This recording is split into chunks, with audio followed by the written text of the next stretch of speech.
हल्दी घाटी का नाम किसने नहीं सुना।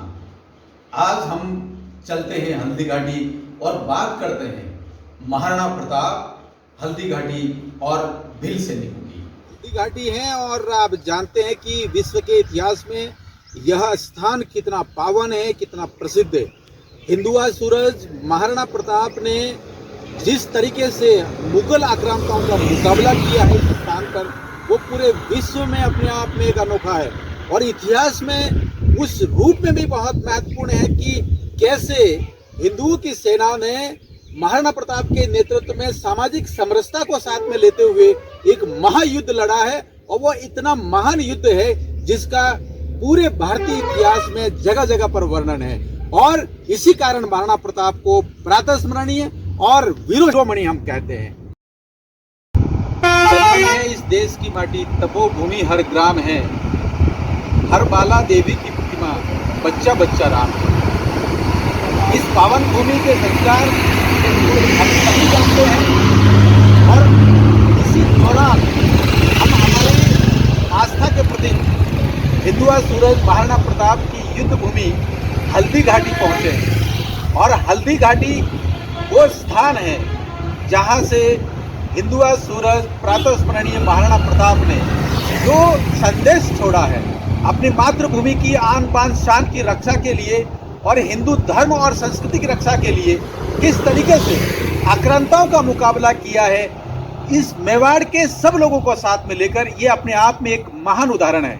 इसी भूमि के संस्कार को, इन गाथाओं को लेकर आज हम हल्दी घाटी पहुंचे हैं और इस माटी से हम तिलक करते हैं, इसका वंदन करते हैं। किस प्रकार से यह हल्दी रंग की जो माटी है ये हमें अपने माथे से लगाने के लिए हमें प्रेरित करती है। बहुत सारे गीत हैं, महाकवि प्रदीप ने कुछ कहा है, बहुत सारे सिनेमा बने हैं, बहुत सारी सूचनाएं हैं, लेकिन आज हम प्रेरणा की इस कहानी को लेकर हाजिर हुए हैं। आप हमारे साथ बने रहिए। 18 जून सन 1576 ये वो ऐतिहासिक दिन है जिस दिन हल्दी घाटी का युद्ध हुआ था। अंग्रेज विद्वान जेम्स टॉड ने ये कहा है कि ये थर्मोपली ऑफ मेवाड़ है और अबुल फजल ये बोलता है कि खमनोर का युद्ध है, लेकिन बारायूनी ये कहता है कि गोगुंदा का युद्ध है। लेकिन ये वास्तव में यदि कोई है तो ये हल्दी घाटी का युद्ध है। हल्दी घाटी का युद्ध भारत के इतिहास में आन बान शान का प्रतीक है और महाराणा प्रताप के नेतृत्व में हिंदुओं ने किस तरीके से आक्रांताओं का मुकाबला किया इसका एक प्रतीक है। आज हम इसके बारे में विस्तृत जानकारी आपको दे रहे हैं। यहाँ खड़े रहकर इस दर्रे के ऊपर रहकर तीर और कमान लेकर तलवारों और भालों के वार से किस तरह से हर हर महादेव बोला होगा और कैसे इस तरफ से पूरब की तरफ और जो उत्तर वाला कोना है उस तरफ से आती हुई मुगल सेना का मुकाबला किया होगा। उस कालखंड में ये जो दर्रा था वो इतना सकरा था कि एक ही व्यक्ति एक बार में इतना रणनीतिक तौर पर एक महत्वपूर्ण स्थान का चयन किया है। ऐसे हमारे जो विरासत है, ऐसे जो रणवीर है और ऐसे जो नीतिकार है, उनका अपना बहुत महत्वपूर्ण योगदान है। आप देख रहे हैं इस तरीके से जो कार आ रही है इधर से मुगल सेना आ रही थी और इस मेरे जो लेफ्ट साइड है इधर से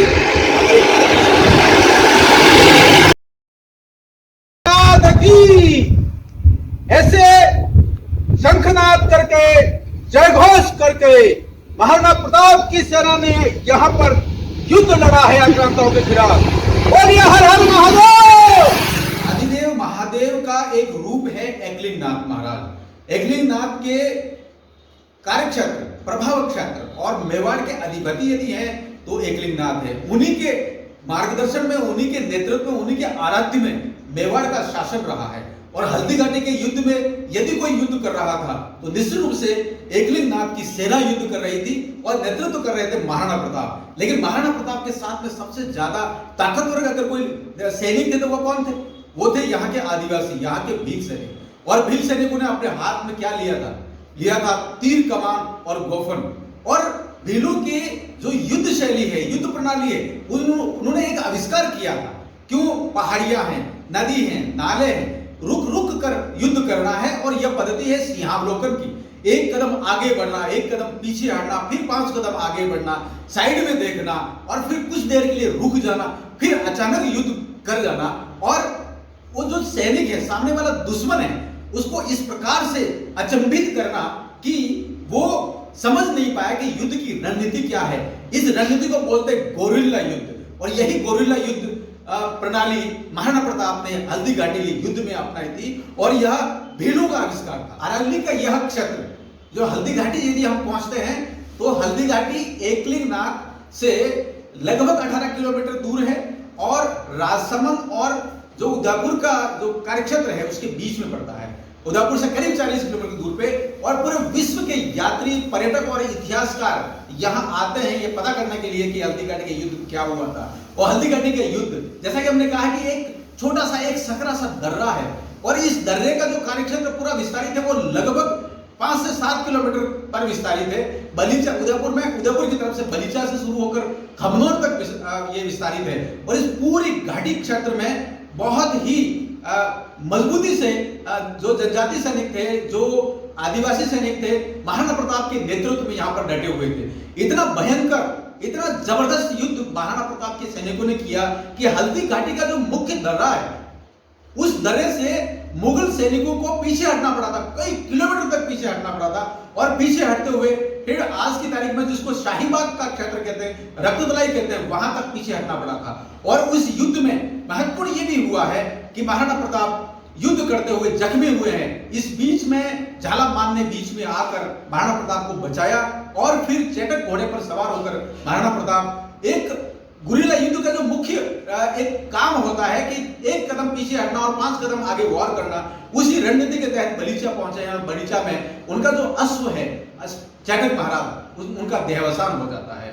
यह भी हल्दी घाटी के युद्ध की ही एक बहुत महत्वपूर्ण घटना। हल्दी घाटी के युद्ध के दौरान जब एकदम युद्ध हो रहा था, सब कुछ दांव पे लगा चुके थे हम हिंदुआ सूरज के नेतृत्व में। उस दौरान झालामान ने जब महाराणा प्रताप के रूप में अपने आप को रण में उतार दिया, तब चेतक महाराज महाराणा प्रताप को लेकर वहाँ से उस युद्ध के मैदान से रवाना हुए और रवाना होने के बाद उस नाले को पार किया। ऐसा स्वामी भक्त चेतक महाराज ने यहाँ इस जगह पर आकर अपना शरीर छोड़ा। ये बहुत ही पावन भूमि है, इसको हम नमन करते हैं। जो भील सैनिक थे हल्दी घाटी के युद्ध में महाराणा प्रताप की सेना में, वे भील सैनिक होलकी वंश के एक भील नायक के नेतृत्व में थे। मेवाड़ वीर राणा पूजा भील इनका नेतृत्व कर रहे थे। और ये कहा जाता है और ऐतिहासिक साक्ष्य किंवदंतियां हैं कि राणा पूजा भील महाराणा प्रताप के अनन्य मित्र थे और बचपन के साथी थे। जब कभी भी हिंदू समाज के या भारत पर जब कभी भी आक्रमण होता था विदेशियों का, तब भील सैनिक अपने तीर कमान और गोफन जैसे हथियार, परंपरागत हथियार लेकर राजाओं के साथ में खड़े थे कि मेवाड़ की रक्षा के लिए जब खड़े हैं तब मुगल आक्रांताओं को जवाब देने के लिए खड़े हैं। तो इसी महान जो कार्य है, पराक्रम है और राष्ट्रभूमि और भारत के स्वाभिमान के लिए जब सैनिकों ने, भील सैनिकों ने जो काम किया है, इसी के परिणाम स्वरूप मेवाड़ का जो राज चिन्ह है उस पर एक तरफ राजपूत और एक तरफ भील सैनिक को प्रदर्शित किया गया। यह गौरव गाथा है भीलों की, राजपूतों की, हिंदुओं की और मेवाड़ की। और यह गौरव गाथा सिर्फ मेवाड़ तक सीमित नहीं है, यह विश्वव्यापी है और यह भारतवर्ष का एक स्वर्णिम अध्याय है। यह भी कहना उचित होगा कि जो राणा पूजा थे, उन्होंने गुरिल्ला युद्ध के माध्यम से महाराणा प्रताप के साथ में आक्रांतों के विरुद्ध युद्ध लड़ा। लेकिन इस युद्ध के बाद क्रमशः गोगुंदा और कोलियारी के बाद के जितने भी घटनाक्रम है, यहाँ तक कि जो नई राजधानी चावंड हुई, वहां तक भील सैनिकों ने, भील समाज ने और यहाँ के सभी समरस जितने भी सामाजिक समूह उन सभी ने मिलकर महाराणा प्रताप का सहयोग दिया है। लेकिन महत्वपूर्ण यह है कि हिंदू समाज की रक्षा के लिए जिस क्षात्र धर्म को भील सैनिकों ने निभाया है और देखा गया है, वह अपने आप में अद्भुत है, ऐतिहासिक है और यह दिखाता है कि हिंदू समाज धर्म संस्कृति की रक्षा के लिए भील समाज किस प्रकार से अपना सर्वस्व न्यौछावर करने के लिए तैयार रहा है।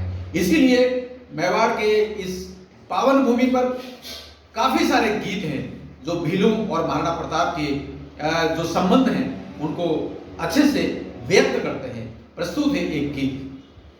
बेरी उबो थर थर कापे, सुन राणारी हुणकार, तीर कामड़ी गोपन लेर, उबा भील वीर सरदार। राणा थारी आण रे मारा की भीला पळ रे, राणा थारी आण रे मारा की भीला पळ रे, आयो रे बेलारो अब कल रे मेवाड़ी राणा, थारे पाछे उभी भीला टोल रे। गगन सू आओ रणवीरा, भीला ने आशीष दिजो रणधीरा।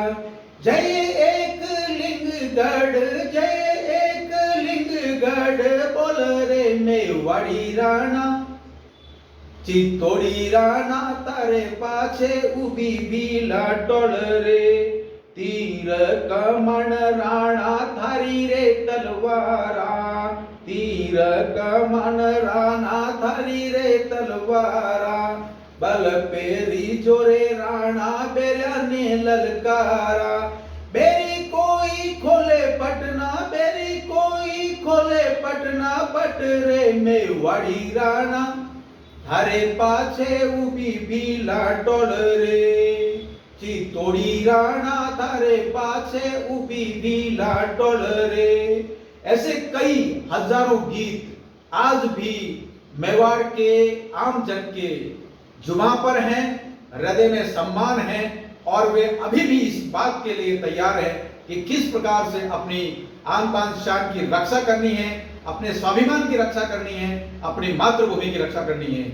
आप सभी को एक बार निश्चित रूप से हल्दी घाटी जाना चाहिए, उसकी वहां की माटी को नमन करना चाहिए। ये हमें बार बार हृदय में उद्गार इस प्रकार के व्यक्त करने चाहिए कि किस प्रकार से हम हमारी संस्कृति की रक्षा के लिए तैयार रहे। बोलिए एकलिंगनाथ की जय। नमस्कार, प्रणाम।